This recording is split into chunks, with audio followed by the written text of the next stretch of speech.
Olá, pessoal, bem-vindo ao podcast Fala Guarda. Eu sou Denise Quirino e vou trazer para vocês hoje o tema saúde mental na segurança pública. E a gente vai trazer hoje nada mais, nada menos que ela, que é enfermeira, life coach e também especialista em inteligência emocional. É a nossa subinspetora, Cristina Andrade. Seja muito bem-vinda. Peço licença para chamá-la de Cris. Muito obrigada pelo convite, Dê, que eu hoje possa contribuir um pouco com as pessoas aqui. Que bom, muito bom tê-la aqui. E frisando que é a nossa primeira entrevistada, viu? Então estamos abrindo com chave de ouro e com um assunto muito importante. Bom, Cris, para começar, eu queria que você falasse um pouquinho da tua trajetória, né, até entrar na Guarda Civil de João Pessoa, a qual ela pertence, e também nesse teu relato falar em que momento você percebeu a importância da saúde mental, né, ela entrar no centro das discussões na segurança pública.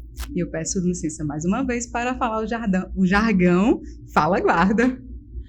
Então vamos lá, eu tenho uma trajetória bem camaleoa, mas aqui na segurança pública eu comecei através do Exército. Eu passei 4 anos e meio no Exército como terceiro sargento temporário e agora estou há quase 2 anos na Guarda Municipal.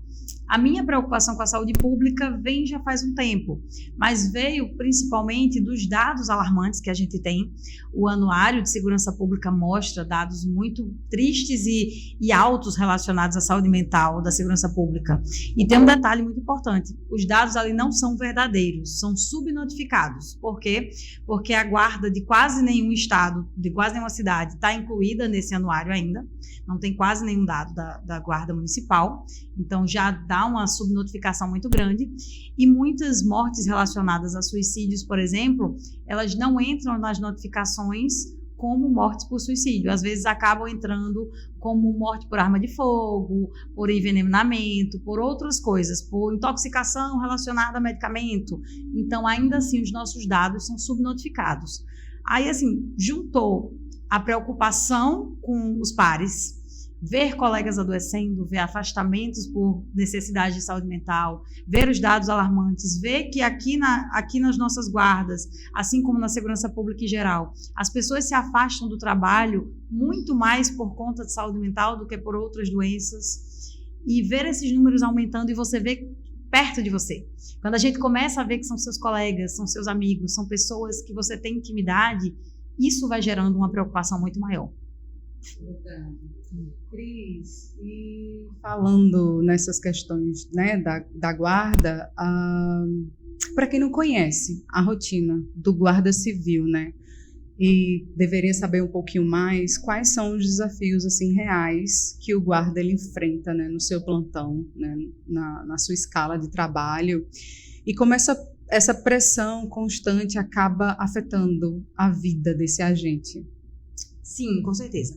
Aqui em João Pessoa nós temos diversas áreas de atuação. Para quem não conhece, a gente tem nos setores internos mais administrativos, o setor administrativo geral, e nós temos a questão também do videomonitoramento e do Smart City, que são pessoas que trabalham ali internamente, mas que também têm a pressão da atenção continuada, de muito tempo nas telas, da privação do sono, de diversos outros fatores.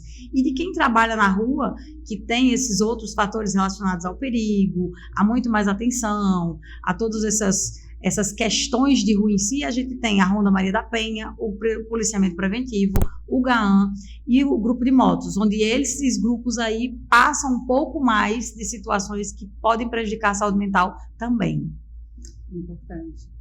E falando nessa saúde mental no serviço mesmo, Cris, quais seriam os fatores assim, que levam o adoecimento emocional do agente, né?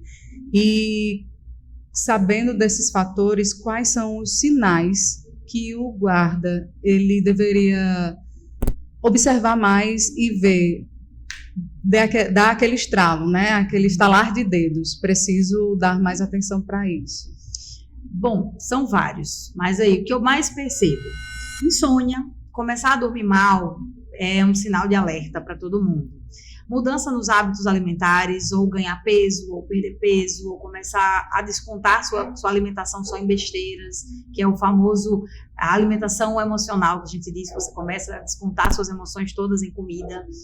Relacionado também a álcool, drogas ou outros vícios, qualquer que sejam, a pessoa começar a beber um pouco mais, quem bebia só no final de semana, beber também durante a semana, uma pessoa que era só socialmente começou a ter uma frequência maior de ingestão de álcool, então tem que ficar alerta. Começar a parar de ter um bom relacionamento com seus familiares, ficar mais isolado, mudança no perfil daquela pessoa, uma pessoa que era mais tranquila, está mais agressiva, está mais explosiva, está mais impaciente. Então, são esses sinais de alerta que a pessoa vai começando a observar. Pensamento em looping, de ficar sempre rodando e pensando na mesma coisa. E, além disso, os sinais do seu corpo, porque o corpo da gente fala e a gente não pode separar corpo e mente. Então, o corpo da gente, ele reage de alguma maneira e a gente precisa começar a ouvir. E, às vezes, o seu corpo fala diferente do meu. Quando eu estou mal, minhas costas doem. No seu caso, pode dar dor de cabeça, pode dar dor de estômago, pode dar dor de garganta. Tem gente que a voz some. Tem gente que dá crise de urticária, fica se coçando quando está passando alguma fase com muito aperreio. Então, a pessoa tem que começar a olhar o seu corpo, porque não adianta você ficar nessa. Claro que você tem que buscar a sua saúde física, tá, gente? Mas não adianta se você está com um problema emocional, se a causa do seu problema emocional, aí você busca lá um cardiologista porque o seu coração está palpitando. Chega lá, o cardiologista diz que não tem nada e você para por aí. Não, você tem que continuar buscando a causa desse daí. Então, é muito comum as pessoas, principalmente, crise de ansiedade. As pessoas têm a palpitação, às vezes têm a falta de ar, tem o tremor no corpo inteiro, tem todas aquelas sensações físicas, vai batendo uma UPA achando que está infartando. Chega lá, não está infartando. O médico lhe dá um calmante, você vai para casa, e aí a pessoa fica naquela assim, não era nada. Não, como não era nada? Como é só uma crise de ansiedade? Nunca é só uma crise de ansiedade. Nunca é só isso. Tem muita coisa aí por trás que precisa ser cuidada, analisada, investigada, tratada de verdade, né? Verdade, eu já me acuso também, estou dentro dessa lista de pessoas que já foi cardiologista, pneumologista, jurando que era qualquer coisa, e todos eles diziam a mesma coisa. Vai dormir melhor, vai cuidar da sua saúde, enfim. Pois é. E, Cris, falando da cultura, vamos para um assunto agora que é a cultura interna, né, da segurança pública e esse medo de buscar ajuda. Muita gente tem medo de demonstrar sua fragilidade, né, por conta da própria cultura mesmo. E por que você acha que ainda existe esse tabu para pedir ajuda? 2 fatores principais. O primeiro, porque a segurança pública é formada prioritariamente por homens. E homens têm uma dificuldade tremenda de admitir alguma fraqueza, porque o homem foi feito para resolver problemas. O homem foi feito, para ele, é o natural dele aquilo ali. Então, admitir uma fragilidade, admitir que está passando por um problema, que precisa de ajuda, é como admitir que fracassou. Então, é muito mais difícil para o homem buscar ajuda relacionada à saúde mental do que para as mulheres. E o segundo fator relacionado a isso é a cultura do super-herói. Nós, por sermos da segurança pública, todos nós temos um pouco disso. Aquela sensação de eu estou ali para ajudar, para salvar, para resolver, para proteger, e nunca se enxergar como alguém que precisa dessa proteção, dessa ajuda, desse cuidado, né? Muito bom, né? Não dá para abraçar o mundo mesmo, não. Não. E, Cris, falando de pressão interna e externa das corporações, né? Nas corporações, a gente sabe que existe uma cobrança, né, de cada um. E eu queria saber de você qual é a cobrança que pesa mais? É da hierarquia dentro das corporações de segurança ou originada na sociedade mesmo em si? Aí é o seguinte, é muito mais de dentro para fora do que de fora para dentro. E por que eu digo isso? Porque quando a gente está trabalhando, quando a gente está na praça, na escola, na rua, no evento, a sociedade ama a gente. A sociedade abraça, acolhe, agradece, bate palma, elogia. Então, fora dali, do lado de fora da instituição, na rua, a gente é valorizado. As pessoas gostam do nosso trabalho, as pessoas impulsionam, acreditam. Então, ali a gente se sente bem. Já internamente é onde a gente não se sente acolhido, é onde a gente não se sente valorizado, onde a gente às vezes não tem boas condições de trabalho, onde o salário não é adequado, onde a estrutura física não é boa. É ali onde tem os problemas internos, os problemas de convivência. E são essas coisas, essa junção, essa coxa de retalhos que vai adoecendo a gente. Não é fora. Porque eu gosto de dizer a todo mundo, a gente atende a ocorrência vibrando, a gente gosta de atender a ocorrência. Quem está na rua porque por escolha, vai para a ocorrência satisfeito da vida e atende bem, e atende com humanidade, com respeito, dentro da legalidade, fazendo aquilo ali com prazer por servir a sociedade, fazendo aquilo ali com gosto. Não é aquilo que nos adoece, não é aquilo que nos entristece, não é aquilo que nos deixa mal. Que eu brinco dizendo assim, as ocorrências dão no máximo 4 horas de serviço, as outras 20 horas é quem nos adoece. Aquelas outras 20 horas onde tem a picuinha, o problema, a ameaça, a perseguição, a falta de condição, o alojamento ruim, não sei o quê, o problema, todo mundo falando de problema o dia inteiro, é aquilo dali que adoece a gente, é aquilo dali que pesa muito mais. Então, eu já vou deixar logo um apelo aqui, tá? A gente sabe que as guardas civis estão, né, nesse fenômeno de crescimento em todo o Brasil, e que vocês olhem, né, com carinho, não só naqueles compromissos eleitorais, e também dentro da própria instituição, né? Ter um pouco mais de empatia com seu companheiro de farda, principalmente. Cris, eu quero sair agora, fugir um pouquinho do script, e vou perguntar para você se dentro da instituição você consegue observar ações, né? Se existem ações e que ações são essas ou quais formas assim poderia melhorar essa simbiose dentro da instituição para melhorar a saúde do agente. Tá. Eu vou falar de 2 maneiras. Vou falar individualmente e depois vou falar coletivamente, para ficar mais fácil da gente entender. Individualmente, o guarda ele tem que começar a olhar para si. Ele, dentro do serviço, acha formas de buscar pequenos momentos de paz, pequenos alívios. É um aliviar um pouquinho, um alongar o corpo, um parar para respirar, botar uma musiquinha na viatura, mudar o assunto para não ficar só conversando problema de trabalho. E aí, vamos mudar aí? Cris, a gente pode botar a musiquinha dentro da viatura sem ninguém julgar que o guarda está dentro da viatura ouvindo música, Cris. Pode e deve, minha gente. A gente faz muitas horas de patrulhamento dentro da viatura, uma musiquinha não faz mal a ninguém. Né? Então, assim, pequenos detalhes que fazem toda a diferença. Eu gosto de contar uma historinha. Eu lembro que quando eu trabalhava ali no centro, que a gente fazia as nossas rondas, e alguns pontos eram muito comuns para a gente, que a gente tinha que passar. Casa da Pólvora, Hotel Globo, Bica, ali na praça, no Ponto Sem Réis. E eu brincava com a minha guarnição e dizia, e aí, minha gente, hoje a gente vai ver o pôr do sol de onde? Olha... Então, todo plantão, tinha dia que a gente, na hora do pôr do sol, a gente estava na Casa da Pólvora, tinha dia que a gente estava assistindo o pôr do sol do Hotel Globo, tem dia que a gente estava ali no coretinho do Ponto Sem Réis. A gente estava fazendo o nosso serviço, a gente estava trabalhando, mas a gente estava tendo um momentinho de paz também. A gente estava priorizando também um momento de descanso, de alívio, de respiro. E eu acho que é isso que às vezes falta no serviço. As guarnições entenderem que o serviço pode ser bom, pode ser operacional, mas pode ser prazeroso. Não precisa ser um fardo. Até porque a eficiência vai daí também, né? É outro ponto que tem se levantado bastante, essa qualidade de vida para ter um serviço eficiente, né? Cris, a gente vai meio que caminhando já para o fim, né, desse episódio. E eu esqueci de falar do coletivamente. Ela vai falar do coletivo. Volta naquela... Voltei. Vai. Isso. Então, individualmente, a gente tem que buscar pequenos momentos que tragam esse alívio dentro do serviço. E, coletivamente, a gente tem que buscar uma forma de uns ajudar os outros. O espírito de equipe, espírito de corpo. Existem 2 maneiras. Individualmente, a pessoa deve buscar maneiras de tornar a vida mais leve, o serviço mais leve, buscar pequenos momentos de alívio. Eu gosto de dizer assim, dentro do serviço, você pode botar uma musiquinha na viatura para dar uma aliviada ali naquele clima, naquela tensão. Ninguém vai julgar a gente não, Cris. Tá lá dentro da VTR ouvindo música e você conheceu de alguém, mas olha o guarda ouvindo música dentro da VTR. Ai, gente, a gente patrulha tantas horas que eu acho que não tem mal nenhum. Até porque quando a gente tá parado, a gente não tá dentro da viatura. Quando a gente tá parado, a gente tá fora da viatura. Mas quando tá andando ali, fazendo as rondas, faz mal nenhum. Então, assim, uma musiquinha na viatura, muda um pouco o foco, para de falar de problema e de trabalho o tempo inteiro, fala de outros assuntos, conversa de outros temas, sabe?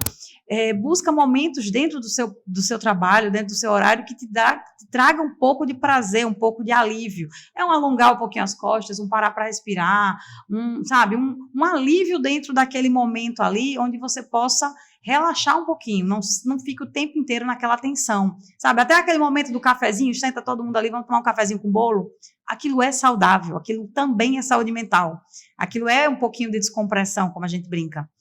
E aí também, por exemplo, ainda dentro do serviço, no sentido coletivo, estimular o cuidado entre pares, estimular essa sensação de braço forte, mão amiga. Eu gosto que eu aprendi isso no Exército, que a mão amiga ali tem que funcionar. A gente não pode estar cobrindo o nosso colega de trabalho só na linha de tiro. Eu não posso cobrir ele apenas na hora de uma troca de tiro, de uma ocorrência, de uma coisa onde eu estou preocupada com a vida dele. Eu tenho que estar preocupada com a vida dele o tempo inteiro. Assim como ele tem que estar preocupado com a minha vida o tempo inteiro. Se é o meu canga, se é com quem eu confio, se é com quem eu trabalho, tem que ser alguém que eu conheço. Tem que ser alguém que eu olhe para ele e que eu lembre que aquilo ali, além da farda, é um ser humano. Que pode não estar bem hoje, que pode estar passando por um problema, que pode estar vivendo uma situação difícil. E não faz o menor sentido eu passar 24 horas trabalhando com aquela pessoa e não conhecer de verdade aquela pessoa. Verdade. E não poder conversar, e não poder compartilhar, e não poder oferecer ajuda ou pedir ajuda. Então, quando a gente tem esse senso de responsabilidade entre pares, esse cuidado, a gente tem essa coragem de chamar no cantinho de, ei, vem aqui, o que está acontecendo?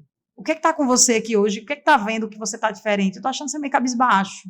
Estou achando você meio... Sua resposta na ocorrência assim, foi mais ríspida. Você não é assim. O que está acontecendo? Então, a gente precisa ter essa responsabilidade com o nosso colega, responsabilidade com a vida do outro, além de simplesmente na linha de tiro, além de simplesmente na ocorrência, sabe? Porque quando a instituição precisa cuidar da saúde mental dos guardas, precisa. Isso é um grito urgente, isso é um chamamento para ontem. A gente já está muito atrasado com isso, mas tem que começar de baixo para cima. Tem que começar dali, onde ao invés de a gente apontar o dedo, a gente estende a mão. Ao invés de a gente simplesmente julgar, a gente pergunta, está acontecendo alguma coisa? Eu posso te ajudar de alguma maneira? Ao invés de eu criticar, vamos comigo no setor psicológico? Eu vou contigo, eu te acompanho. Vamos lá buscar ajuda? Ah, não, eu não queria buscar ajuda na guarda. Vamos buscar nas faculdades? Tem psicologia de graça nas faculdades, tem psicologia de graça no Juliano Moreira, é portas abertas. Você não precisa ter plano de saúde, você não precisa passar pela triagem, você não precisa ir num CAPS, você pode ir direto lá.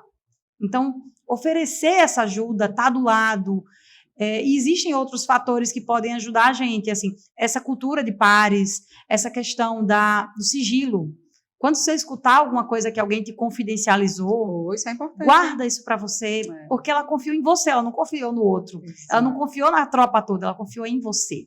Então, o sigilo, o respeito pela história do outro, sabe? Esse compromisso de honrar aquela farda que está ali como um irmão de farda, como você diz. Você deixaria o seu irmão na mão? Não. Então, começa a entender isso daí. E uma coisa também que, assim, a gente falou da questão institucional, que a instituição acaba adoecendo a gente, não por querer, mas por esse monte de fatores, é que a instituição precisa olhar para a gente também, não como números, não como vários números que muitas vezes escuta. Nós temos 200 guardas na rua. Não, não são 200 guardas na rua. São 200 vidas. Isso. São 200 pessoas, onde aquela é mãe, onde aquela está doente, onde aquele dali está passando problema financeiro, onde aquele dali está com a esposa com câncer, onde aquele dali... E cada um tem a sua particularidade.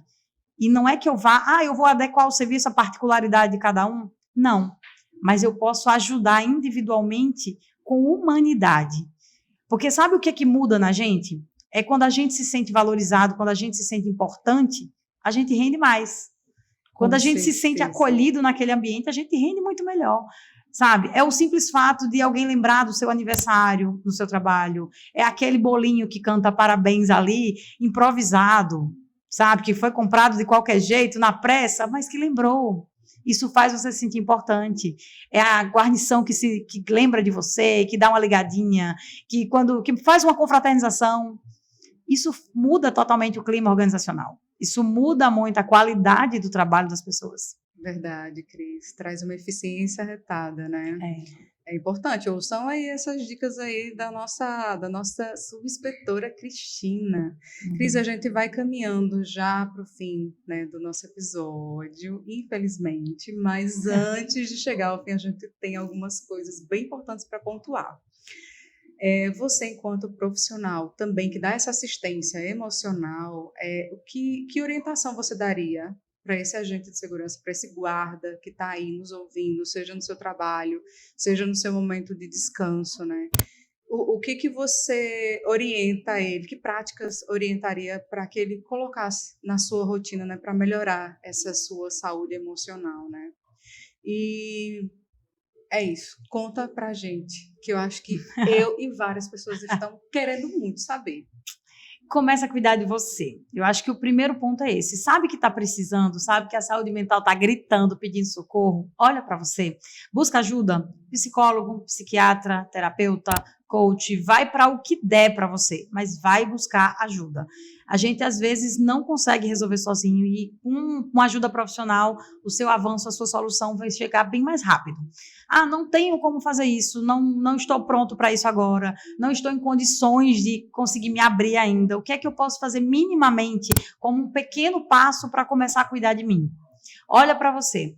Hobbies, atividade física, pequenos prazeres, pequenos momentos de paz. Eu falo sobre os pequenos momentos de paz porque eles são salvadores e na minha vida eles fazem toda a diferença. Todo mundo tem uma vida corrida, com um monte de obrigação, com um monte de tarefa, com um monte de coisa, e às vezes a gente acaba vivendo no automático. E se a gente vive no automático, a gente acaba quase que endoidando, como a gente brinca de dizer. Então, para a gente não endoidar, pequenos momentos de paz podem salvar a gente. Eu gosto de trazer para a gente esses pequenos momentos como forma de alívio, de a gente fugir um pouquinho dessa rotina do serviço, desligar ali e ligar o modo vida pessoal, olhar para si. Então, abrir a sua janela e parar para respirar. Abre a janela, olha devagarinho, respira, olha lá fora, o que é que você está vendo? Olha o céu, olha o sol, olha os pássaros, escuta o barulho da rua. Isso traz um alívio danado. Cuidar de uma plantinha, ouvir uma música, tomar um banho com paciência, com calma, que eu gosto muito do banho com presença, como eu te disse, né? O banho com presença, gente, é aquele banho que a gente toma sentindo o seu corpo, no escuro, uma musiquinha, apaga a luz, bota aquela musiquinha, toma um banho com calma. Ah, eu não tenho tempo para nada, mas você toma banho todos os dias, então você tem tempo. Mas você abre... Dá para escolher, né? Exato, não precisa ser um banho demorado, mas são 5 minutinhos que você vai sair de lá revigorada, que você vai sair de lá muito mais leve, sabe? É aqueles 5 minutinhos que você vai abrir a janela e vai parar e vai respirar, que eu gosto de dizer assim, às vezes você chega num dia caótico, a cabeça agitada, aquele corpo acelerado, porque eu tenho que fazer isso, eu fiz aquilo, e mais tarde tem um monte de coisa. Para, abre a tua janela, respira, bota tudo para fora e a partir dali você faz pronto. Joguei fora aquele peso, agora eu posso deixa a guarda de lado, sou somente Cristina. Eu fico brincando dizendo que até o tirar dos coturnos, simplesmente descalçar os coturnos, pode ser um momento de paz, se ele for com intencionalidade. Tudo que você bota em intenção se transforma. Porque em todo plantão você chega e tira o coturno, todo plantão chega e tira o coturno. Mas se em todo plantão, quando você chegar, você tirar o coturno e você mentalizar e estiver falando para você que a partir desse momento eu deixo de ser guarda e passo a ser somente Denise. A partir desse momento eu deixo os problemas da guarda ali e passo a ser somente eu. Muda completamente a forma de tirar o coturno. Sabe? É como se você não estivesse mais carregando aquele peso nas costas e a partir dali você pode ser somente você. Você pode brincar com seu filho, você pode arrumar sua casa, você pode cantarolar, você pode passear de pijama, você pode ser somente você. E isso faz toda a diferença, porque a gente tem que aprender a separar o guarda da pessoa. Porque uma coisa que ajuda a gente a não adoecer emocionalmente é desligar o estado de alerta. É sair desse momento guarda e quando está na rua, você ser somente o CPF, ser somente a pessoa que está ali. Muito bom. E, Cris, você falando aí, eu não sei vocês em casa, mas eu estava imaginando tudo. Até abrindo minha janela, vai ser com outro significado agora, o meu banho, descobri que eu tenho um banho com presença, né? Isso é muito gostoso. E essa coisa que a Cris falou, para a gente deixar a gente funciona, para deixar, né, o trabalho realmente no cantinho dele, principalmente na nossa qualidade com os nossos familiares, né, Cris? Agora, eu não posso deixar de pontuar também o fato de que a saúde financeira muitas vezes, né, exige desse guarda que ele procure até uma segunda ocupação. Ninguém pode fechar os olhos para isso, porque essa é a realidade, né? Isso. E a saúde financeira também traz muito estresse. Não é brincadeira. Às vezes você tem que escolher, ou é uma conta, porque os imprevistos acontecem, aparecem, enfim. Então, tem muitas pessoas que vivem sobrecarregadas também nisso daí. E aqui vai mais um apelo, né? A questão do incentivo não só material, com estruturas, né, boas para o guarda, mas o incentivo humano, né, cuidar dessa pessoa, não só olhando a saúde mental dela, dando, né, um profissional lá, mas financeiro, por favor, fica esse apelo. E aí esse guarda, ele tem esse estresse, né, já, porque é muita demanda para ele, e ele quase não tem tempo. Então, fica assim esse recado teu, né? Não tem muito tempo, porque às vezes a gente precisa, tá, e as receitas de bolo, parece até uma receita de bolo, mas quando você traz que pode ser tranquilo e é fácil e é acessível para a gente vê que não é só a alimentação, né? Aquela alimentação linda que mostra nas redes sociais, Isso. A academia e tal, pode ser coisas pequenas no seu dia a dia. E eu pratico, viu? Isso. Quando a gente vai colocando esses pequenos momentos de paz, a gente vai gostando e vai conseguindo encaixar na nossa rotina um pouquinho mais, sabe? Olha. É aquela coisa assim de, não, eu não consigo correr meia maratona, mas se eu caminhar 10 minutos, já vai ser muita coisa. Depois eu consigo caminhar meia hora, depois eu consigo caminhar um pouco mais. E é a mesma coisa, quando eu consigo tirar o meu coturno com intencionalidade, a partir de agora ninguém vai tirar mais o coturno normalmente, né? Todo mundo vai tirar o coturno pensando assim, a partir de agora eu deixo o guarda de lado. Eu deixo. Então, assim, quando a gente começa a cuidar da gente em pequenos detalhes, a gente vai gostando daquilo e vai achando brecha nos nossos horários para cuidar um pouquinho mais. Porque, assim, eu digo a todo mundo, a gente não consegue cuidar bem de nada nem de ninguém se a gente não estiver bem. A gente tem que ser prioridade. Verdade. E silenciar os grupos de trabalho quando tiver de férias. Sempre. É uma dose muito gostosa de bem-estar. Cris, a gente vai encerrar, mas antes, tem um momento que a gente quer trazer em todo o podcast, e aqui fica o recado para todo mundo que está nos ouvindo, você que é guarda, né? Manda para cá o seu relato, manda de alguma ocorrência, os desafios, né, que vocês enfrentam na sua instituição aí, na sua cidade, aqui em João Pessoa, Cabedelo, Conde, Alhandra, enfim, né, nas guardas aí espalhado pelo Brasil inteiro. Manda para a gente, manda o tema que você quer ouvir aqui. E a gente está chegando exatamente nesse ponto do nosso podcast, que a gente sempre tenta trazer um estudo de caso. E eu quero perguntar para você, Cris, se dentro desse tema, saúde mental, você teria algum caso assim que você pudesse nos trazer e para mostrar que, gente, todo mundo passa por quase, né, por essas questões, e a gente tem que estar bem maduro e sóbrio para enfrentar. Vou trazer o meu próprio caso, porque aí eu não exponho a vida de ninguém. Porque com certeza, se eu falasse outro caso, alguém ia se identificar, ia dizer, eu acho que ela está falando de mim, né? Talvez alguém achasse. Então, a gente precisa começar a olhar para a gente e entender que nós somos um corpo, mente e espírito tudo junto. E que se um desses tripés não estiver bem, os outros dois vão cair. Então, em alguns momentos da vida, há uns 5 anos atrás, quando eu comecei a estudar inteligência emocional, eu olhava para mim e junto à sobrecarga, trabalho, pandemia, casa, família, tudo. E a gente tenta ser essa pessoa que dá conta do mundo todo, como todo mundo faz. E eu estava tentando ali equilibrar os meus pratos, como todo mundo tenta, né? Estava relativamente dando conta, mas estava uma sensação de vazio horrível. Uma sensação de estar faltando alguma coisa, tem um buraco aqui dentro, eu não estou entendendo o que é. Comecei a ter crise de ansiedade, comecei a ter falta de ar, taquicardia, tremores, dores crônicas na coluna, que eu fui para ortopedistas também, ninguém tinha nada, né? E não tem nada na sua coluna, só precisa fazer exercício, se alongar e não sei o quê. Vá para a fisioterapia e haja fazer sessões de fisioterapia que nunca melhoravam, né? E comecei a cuidar mais de mim. Então, as crises de ansiedade eram reais. As crises de ansiedade são sintomas concretos. Não é emocional, não é psicológico.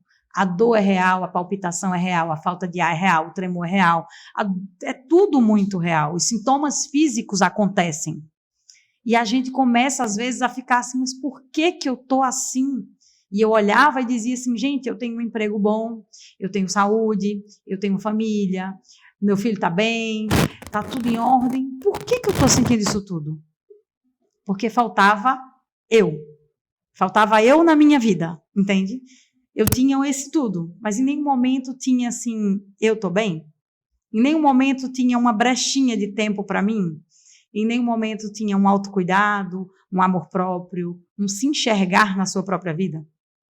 Então, a sensação que eu tinha é que a pessoa Cristina tinha morrido e a única pessoa que existia ali era a fazedora de tarefas. Yeah. A mãe, esposa, filha, profissional, tarefeira, que fazia um pouco de tudo.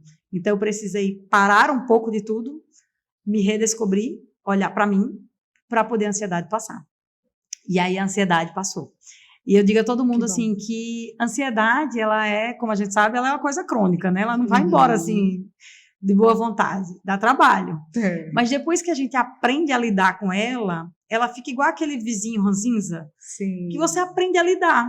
Ele tá ali. Não vai se mudar nunca. Ele não vai se mudar, você tá aqui, é vizinho dele, mas se vocês souberem lidar bem, ele não vai bater na tua porta reclamando muito, e nem você vai precisar visitar a casa dele. Porque vocês aprendem a entrar em equilíbrio, vocês aprendem a se organizar ali. Você sabe até que momento você pode elevar o volume da música ou não, não é assim? Então, eu aprendi esse equilíbrio. Deu trabalho? Deu. Com muita ferramenta, com muita terapia, com um pouco de muita coisa. Mas nesses 5 anos que eu comecei a estudar inteligência emocional, o primeiro passo foi esse, foi olhar para mim. Ah, Tina, você começou a estudar inteligência emocional para ajudar os guardas? Não, eu comecei a estudar inteligência emocional para me ajudar, para me curar. E depois que eu fiquei bem, aí eu comecei a ajudar outras pessoas. Olha, que delícia ouvir isso. E gostoso, e que bom que você se curou e que bom agora ótima. Você está aí apta a cuidar de outras pessoas. E, gente, eu não sei vocês, mas eu não sei se Cris também percebeu, mas eu respirava fundo em vários momentos aqui, como é importante a gente, né, debater e reconhecer esse tema. Cris, a gente vai chegando ao fim, né? Foi um prazer enorme estar com você aqui nesse episódio. Fala Guarda, eu acho que a gente começou com o pé direito. E quero aproveitar aqui, além de agradecer a você, lembrar você de casa, né? Participa também, tá? Manda suas sugestões, os temas que você quer ver ser abordado aqui. Aqui é um espaço para vocês. E aqui é um espaço para você, quando você achar pertinente, né? Quando quiser voltar aqui para os estúdios, estaremos de portas abertas. Cris, muito obrigada, viu? E para você que ainda não nos segue no Instagram, vê lá, @guarda.fala. Olha, eu já vou até errar. Gente, eu acho que eu fiquei zen. Peraí, segue lá, @fala.guarda. Segue lá o Instagram. Curta, comente, compartilhe esse vídeo. Compartilhe com o seu amigo, né, de farda. Compartilhe com seus familiares. Enfim, joga lá no grupo da família e pede para o pessoal assistir, pelo amor de Deus. Você e seus amigos vão agradecer bastante. E eu não posso deixar de falar, né, da nossa equipe. O roteiro foi de Denise Quirino e Tassiana Rodrigues, edição Denison Franco e Jadson Fabrício. A produção é da equipe do Fala Guarda, juntamente com a TV Tropicana, e a gravação de hoje foi feita exatamente aqui no estúdio da TV Tropicana, localizada na comunidade Deus Conosco, no bairro do Rangel, aqui na capital. João Pessoa. Cris, mais uma vez, muito obrigada. E você, espero encontrá-la no nosso próximo episódio. Fala Guarda. Até mais. Tchau, tchau.